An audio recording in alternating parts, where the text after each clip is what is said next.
John Matrix, Arnold Schwarzenegger, a name that once sent shivers down the spines of totalitarian regimes and criminal masterminds, is now living a quiet life in the mountains of upstate California. His only concern now is raising his daughter, Jenny, in peace. Their life is idyllic, complete with scenic forests, a cozy home, and father-daughter bonding that would make anyone envious. But as we all know, peace doesn't last long when you're the hero of an action movie. Trouble brews when former members of Matrix's old Commando team are systematically wiped out.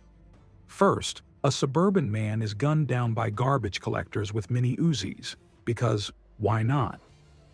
Then a car dealer meets a crushing end when a bald-headed tough guy, Cook, decides test drives are overrated.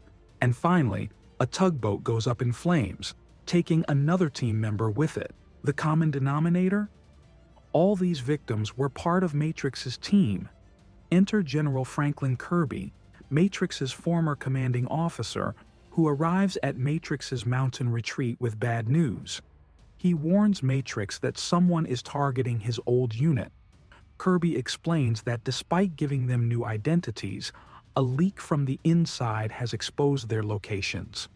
With 3 men already dead, Matrix could be next.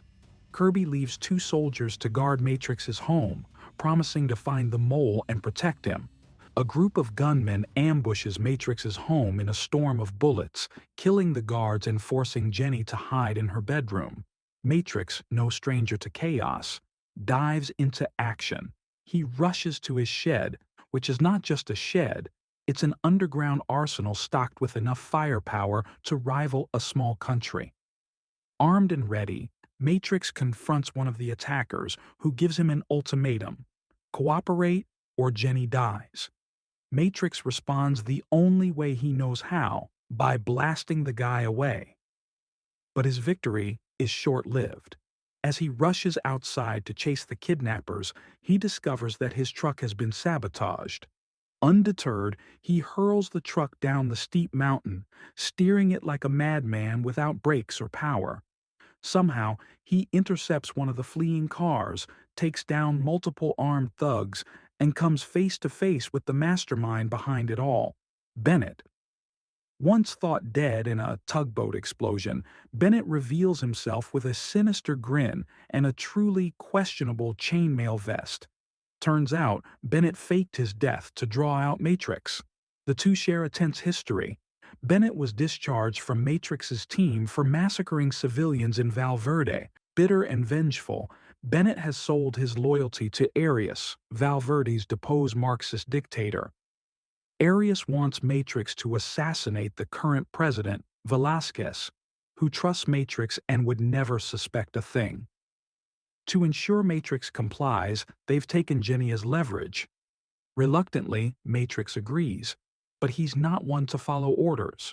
On a flight to Val Verde, with only 11 hours until Arias discovers he's been double-crossed, Matrix springs into action.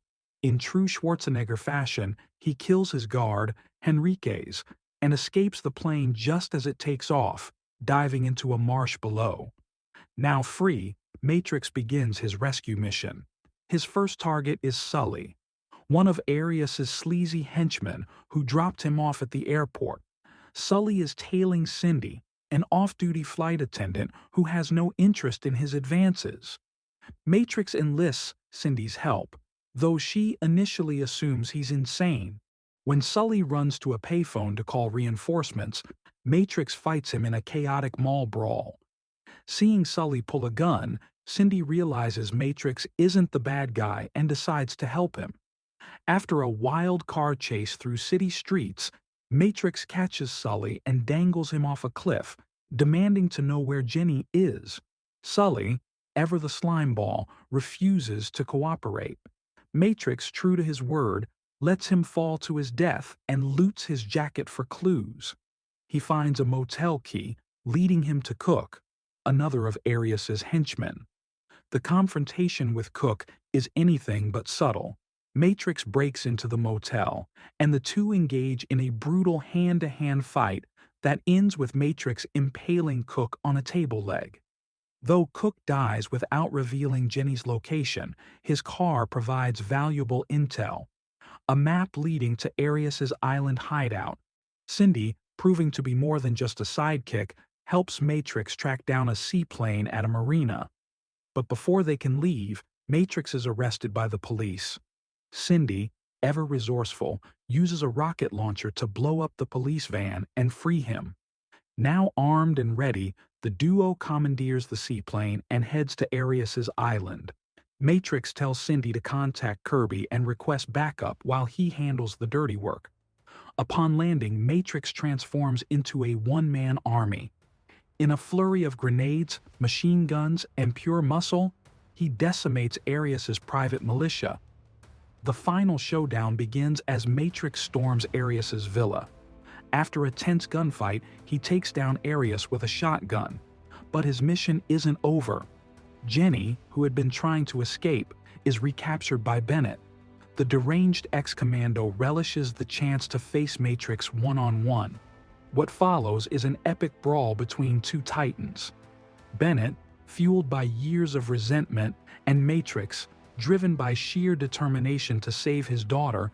In the end, Matrix outmatches Bennett, impaling him with a steam pipe. With one last iconic quip, "Let off some steam, Bennett," Matrix secures Jenny's safety. As the dust settles, Kirby arrives with reinforcements, offering Matrix a chance to rejoin the military. Matrix declines. His war is over, and all he wants now is to live in peace with his daughter. Boarding the seaplane with Jenny and Cindy, Matrix flies off into the sunset. He's beaten the bad guys, saved his daughter, and delivered enough one-liners to last a lifetime. I lied. And let's face it, who else but Schwarzenegger could pull it off?